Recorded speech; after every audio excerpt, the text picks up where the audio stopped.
PPN adalah undang-undang yang kita akan laksanakan, tapi selektif.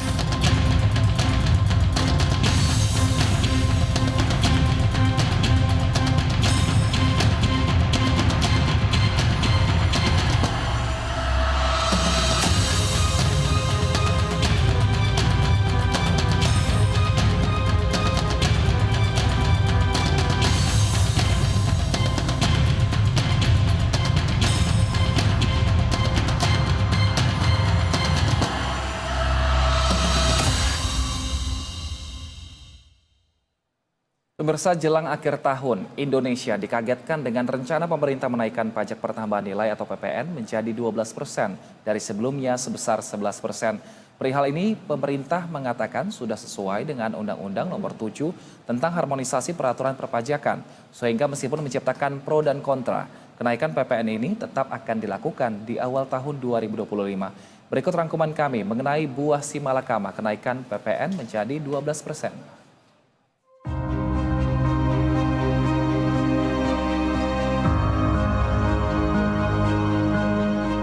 Jelang akhir tahun 2024, kenaikan pajak pertambahan nilai atau PPN menjadi 12% telah menjadi polemik di kalangan masyarakat dan pelaku usaha.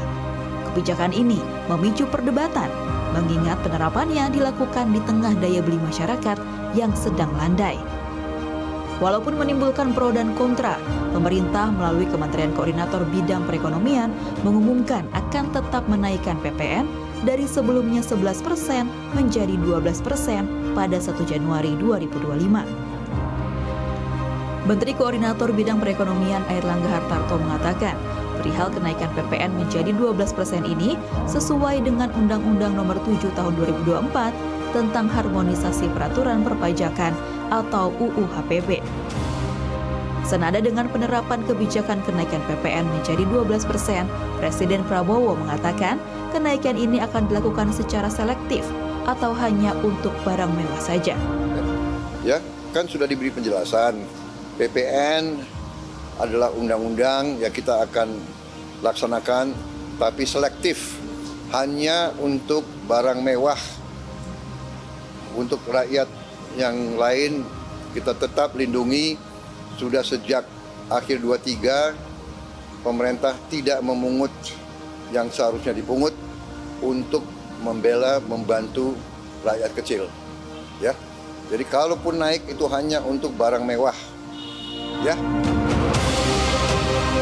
Meski pemerintah memastikan kenaikan PPN hanya akan berlaku untuk barang mewah saja, namun beberapa pengamat ekonomi meyakini kebijakan ini akan menciptakan efek domino. Seperti kenaikan harga barang hingga lesunya daya beli masyarakat, yang mana nantinya akan berdampak kepada perekonomian Indonesia. Nah, pemerintah sebaiknya nanti lebih wise melihat, karena ada kelompok marginal nanti menengah ke bawah yang akan merasakan dampak yang cukup besar, dan tentunya sangat kita hindari karena sekarang ekonomi lagi belum baik. Kalau konsumsinya juga rendah, pasti akan berdampak terhadap perekonomian ke depan. Pemerintah menjelaskan melalui kenaikan PPN menjadi 12%, Kementerian Keuangan mengatakan ini dapat memperkokoh postur anggaran pendapatan dan belanja negara atau APBN yang seimbang dan sehat, terutama dalam sektor pendapatan. Namun perihal ini, pelaku usaha yang tergabung dalam afiliasi Global Retail Indonesia atau AGRA mengatakan, jika pemerintah ingin meningkatkan pendapatan negara, sebaiknya pemerintah berfokus pada ratifikasi Undang-Undang Perampasan Aset, Underground Ekonomi, dan lainnya. Coba pemerintah mengkaji ulang underground ekonomi, itu jauh lebih besar. Undang-undang perampasan aset. Nah, kalau undang-undang itu bisa disiapkan, maka aset daripada koruptor, dana-dana korupsi yang sampai beratus triliun, bahkan diprediksi kalau dikumpulkan sebenarnya uang-uang koruptor itu, yang sekarang koruptornya sudah masuk penjara, uang-uangnya kalau dikumpulkan mestinya bisa menutup 3/4 utang lah. 50% sampai 60% utang kita bisa ditutup karena uangnya itu begitu besar.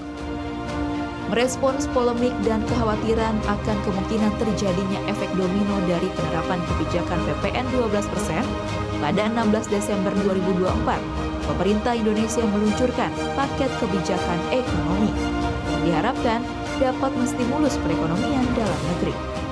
Kementerian Ekonomi terkait yang berpartisipasi dalam peluncuran paket kebijakan ekonomi ini memastikan stimulus ekonomi yang disusun sudah mengedepankan keberpihakan terhadap masyarakat.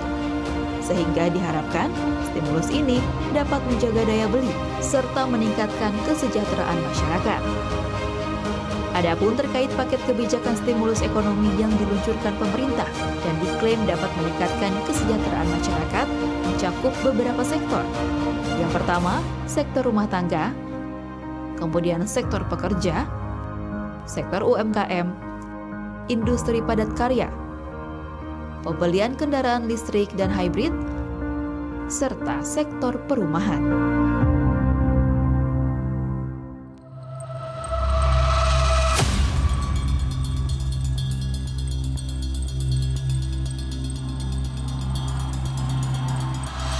PPN adalah undang-undang yang kita akan laksanakan, tapi selektif.